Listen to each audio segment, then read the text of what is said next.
Shalom saudaraku di mana saja saudara berada saat ini.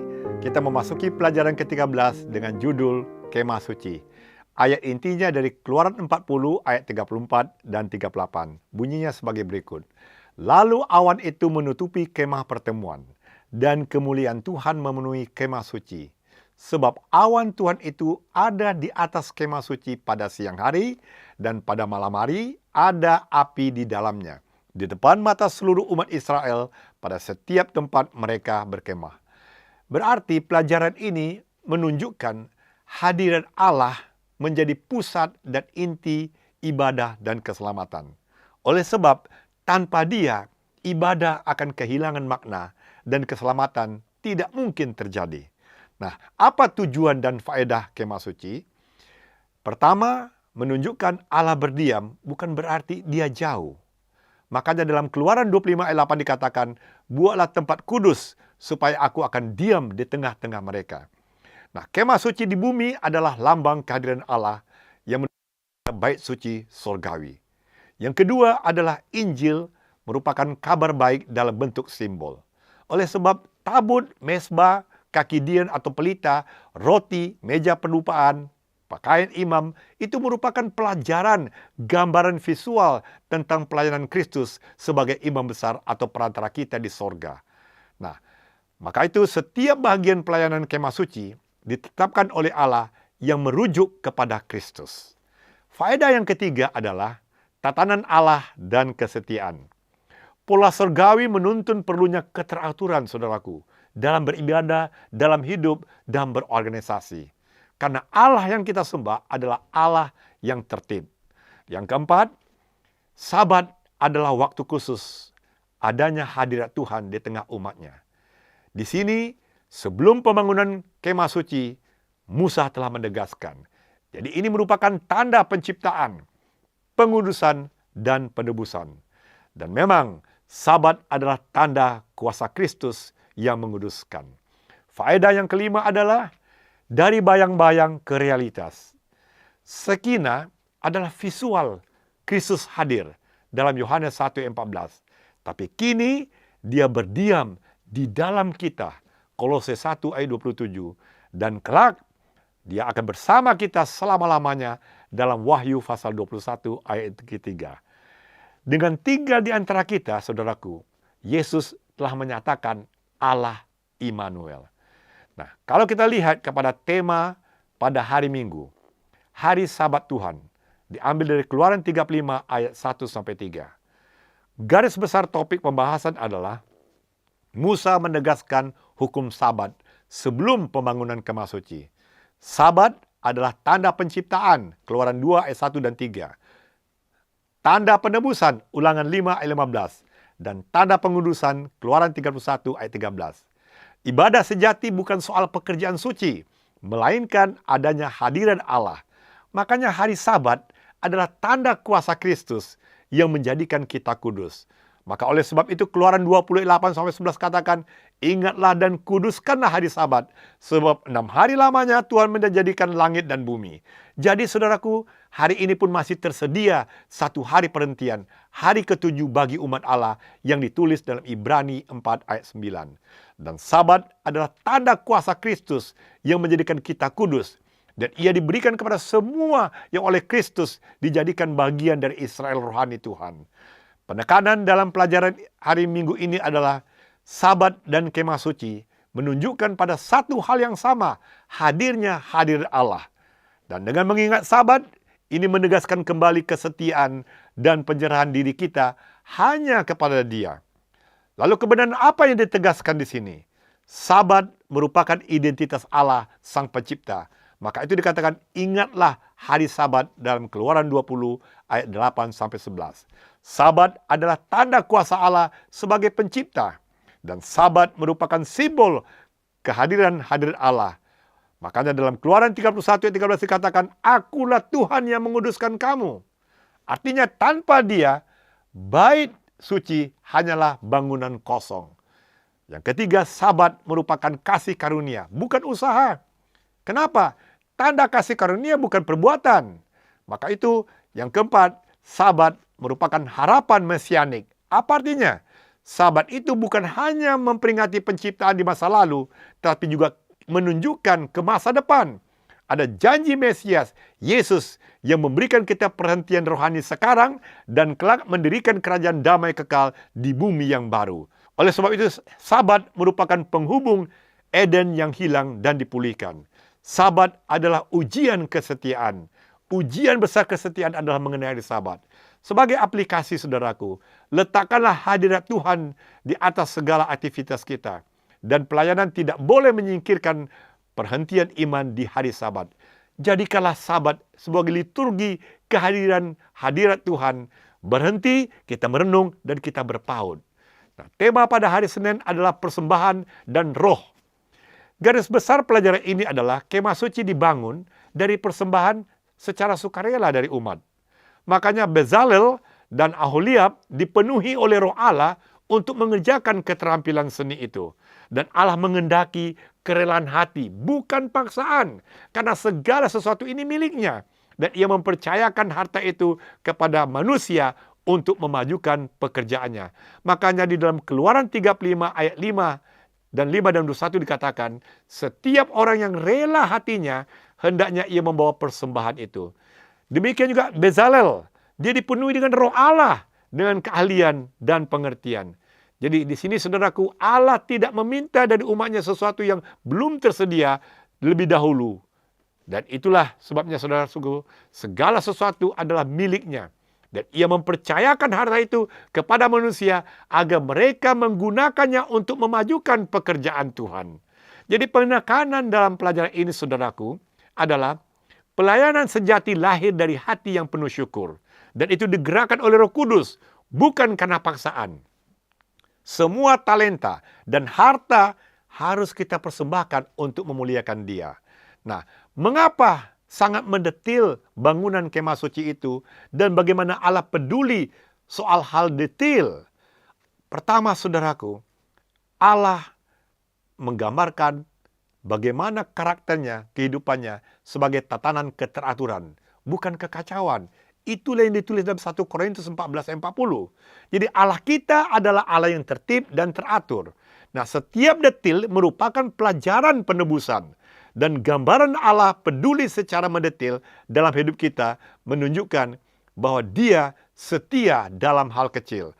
Dan kita pun harus setia dalam hal kecil. Makanya yang kelima, mengapa mendetil? Karena itu merupakan bayangan pelayanan Kristus di sorga.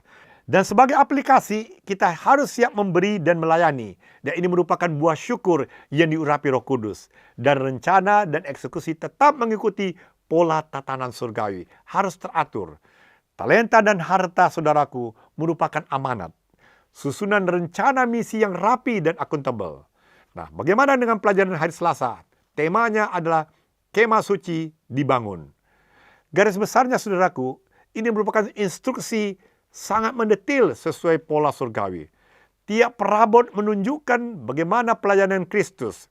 Tabut, mesbah, pelita, roti, dan meja sajian. Semuanya adalah Injil kabar baik dalam bentuk simbol. Karena kemah suci di padang gurun adalah miniatur dari hal surgawi. Makanya umat diajar setiap hari tentang kematian dan pelayanan Kristus. Sebagaimana ditulis dalam Keluaran 39 ayat 42-43, saudara bisa baca di rumah. Tepat seperti yang diperintahkan Tuhan kepada Musa, demikianlah dikerjakan mereka. Sebab apa? Sebab segala sesuatu itu hanya bayangan dari apa yang ada di sorga. Dan kemah suci di padang gurun adalah miniatur dari hal sorgawi. Dan melalui upacara-upacara baik suci duniawi, maka orang diajar setiap hari tentang kebenaran-kebenaran besar sehubungan dengan kematian dan pelayanan Yesus Kristus.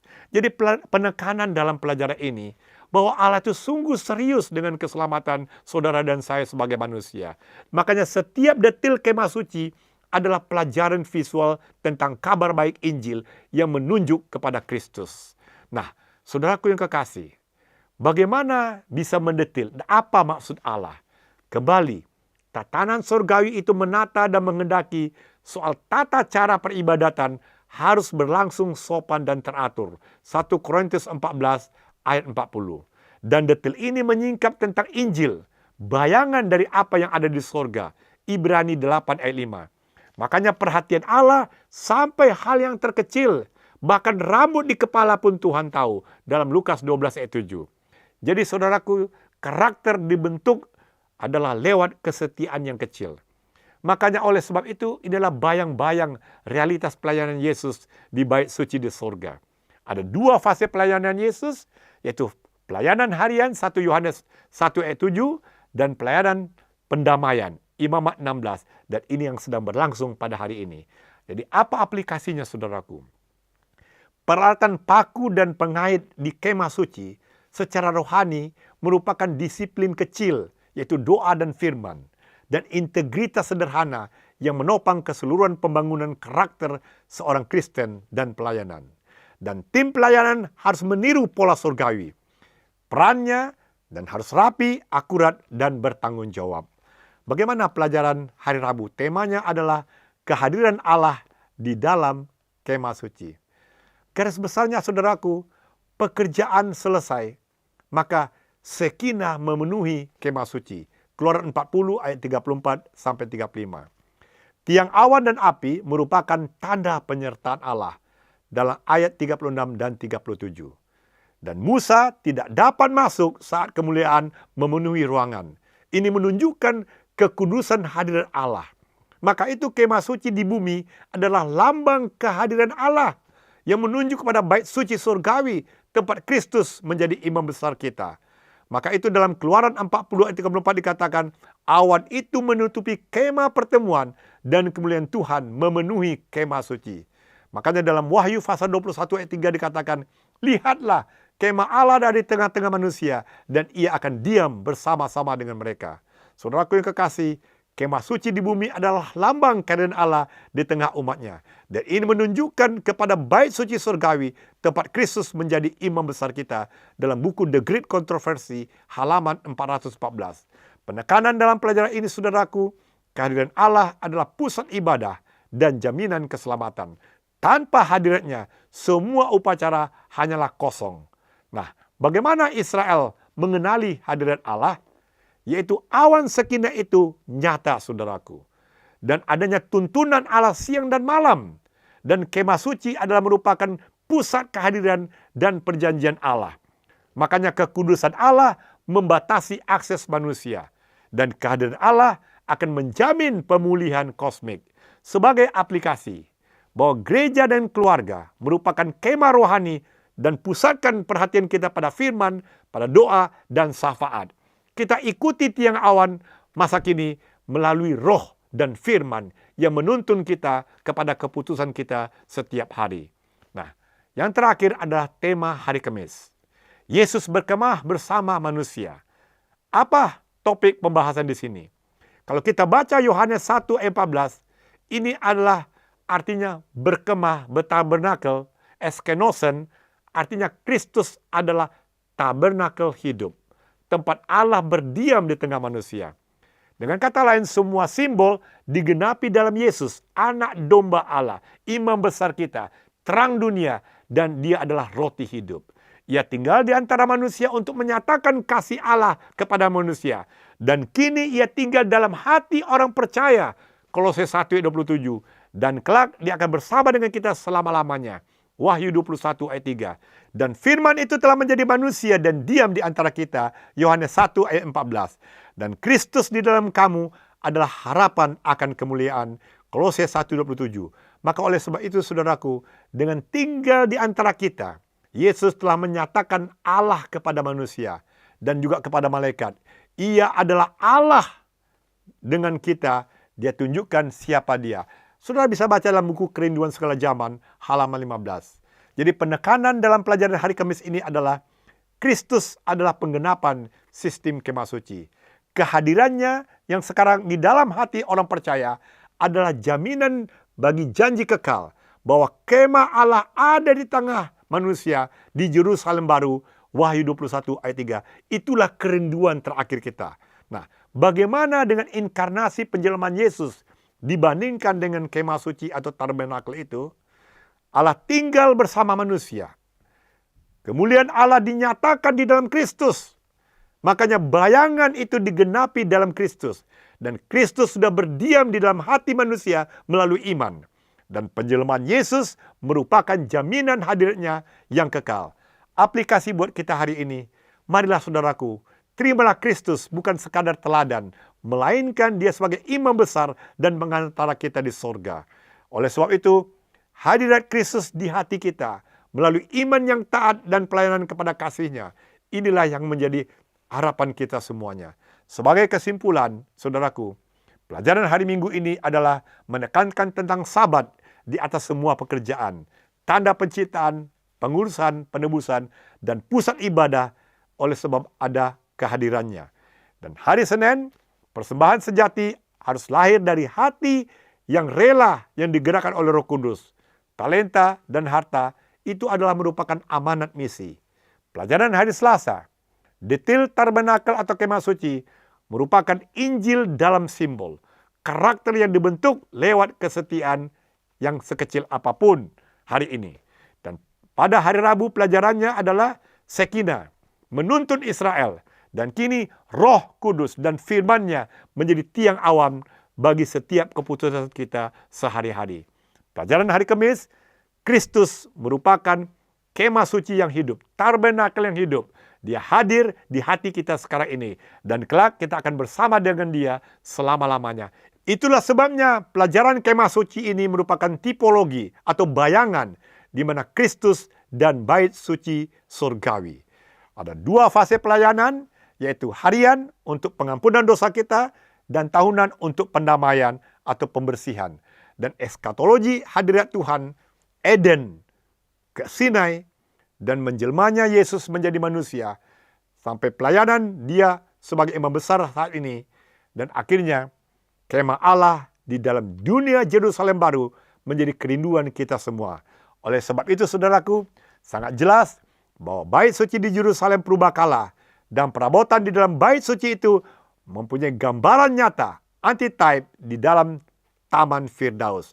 Dan Taman Firdaus itu telah diangkat dari bumi setelah kejatuhan manusia. Dan suatu hal yang jelas, karena tidak ada satu tempat lain di bumi yang sesuai dengan gambaran bait suci itu yang telah dinyatakan kepada Musa. Inilah yang ditulis oleh James White dalam bukunya A Words to a Little Flock halaman 23. Kiranya Tuhan memberkati kita semua.